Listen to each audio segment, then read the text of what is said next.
चाहे आप दुख पा करके आधी रोटी कम खा लो, लेकिन अपने बच्चे बच्चियों को अच्छी शिक्षा दिलाओ। जिस परिवार में, जिस घर में एक बच्चा बच्ची पढ़ा लिखा के आप तैयार कर देते हो, नौकरी लगा देते हो, उसकी सारी गरीबी दूर हो जाती है। और जो झोपड़ियां होती हैं, झोपड़ी हट करके वहां महल बन जाता है। इसलिए कहना पड़ता है, झोपड़ी ये सारा जो चाहो जगमगाना, बेटा हो या बेटी होगा सभी को पढ़ाना।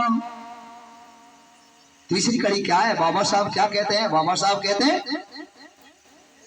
मैंने बेहद मुसीबत उठा करके आप लोगों को सारी सुख सुविधाएं दिला दी, लेकिन कम से कम जिसने हमें सारी सुख सुविधाएं संविधान में हक दे करके दिला दी, लेकिन हमने उनके लिए क्या किया? हम क्या कर रहे हैं?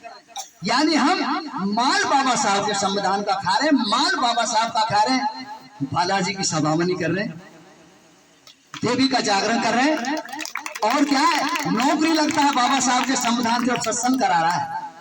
क्या है ये है ढोंग पाखंड और आडंबर। आप लोगों को जब तक सच्चे सच्चे सही मार्ग पर लिया, और अरे माल आप बाबा साहब से खाते हो, गीत औरों का गाते हो, आपका भला होने वाला नहीं। इसलिए जब माल आपको बाबा साहब का खाना है, बाबा साहब का माल है, आज आप शिक्षा ग्रहण कर रहे हो, बाबा साहब का माल है, आप अच्छे कपड़े पहन रहे हो, बाबा साहब का माल है, आप अच्छे शिक्षा ग्रहण बच्चों को करवा के अच्छी नौकरी पहुंचा रहे हो, ये सब बाबा साहब की देन है। किसी ईश्वर परमात्मा आत्मा ब्रह्म देवी दुर्गा राम कृष्ण ब्रह्मा विष्णु की देन नहीं है। देन है तो वो बाबा साहब ही आर अम्बेडकर। इसलिए क्या कहते हैं बाबा साहब, मुसीबत उठाकर शिक्षा यहाँ पाई, मगर मैंने तुमको सारी सुविधा दिलाई। हाँ, मगर मैंने तुमको सारी सुविधा दिलाई। क्योंकि लंबा हो जाएगा इसलिए मैं शॉर्ट में ले रहा हूँ। बाबा साहब क्या कहते हैं? चलन,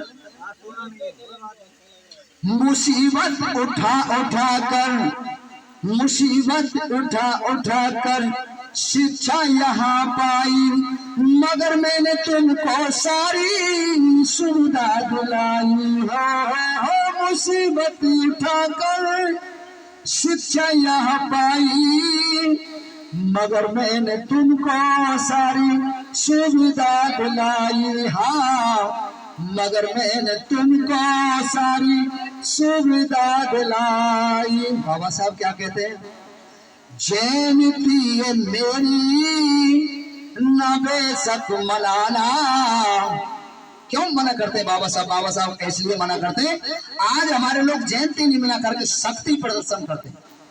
शक्ति प्रदर्शन करते हैं ना, और शक्ति प्रदर्शन कैसे करते हैं? डीजे लगाते हैं, दारू को पौवा डालते हैं, नाचते हैं, कूदते हैं, अब शब्द बोलते हैं, ऐसा ही होता है ना।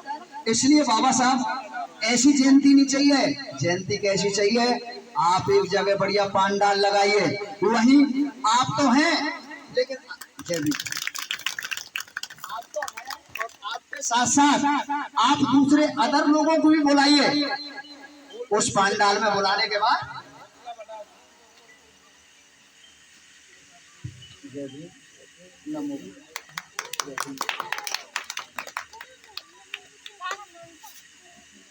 क्या होता है, जब प्रिंसिपल साहब बात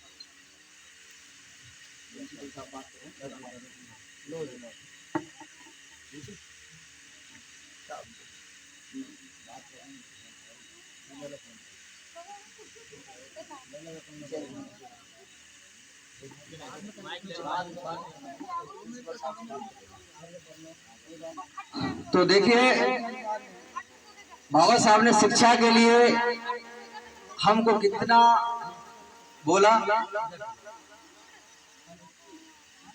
लेकिन हम लोग इन देवी देवताओं के चक्कर में आकर के अपना समय निकाल रहे हैं। हम कांटों को पकड़ करके कह रहे हैं कि हमको दर्द हो रहा है, हम पत्थरों को पकड़ करके कह रहे हैं कि हमारे दुख दूर नहीं हो रहे। ये बहुत चिंता का विषय है, इस पर मनन करना चाहिए। तो अगले वक्ता के रूप में कोषाध्यक्ष जमुना बोध जी जो झिरना से हैं, और मैं अपना परिचय भी बता देता हूँ। मैं झिरना से हूँ और मेरी चाचा जी हैं ये, और ये प्रदेश जो कार्यकारिणी है उसमें कोषाध्यक्ष हैं, और अभी वर्तमान में हिंडौन सिटी रह रहे हैं।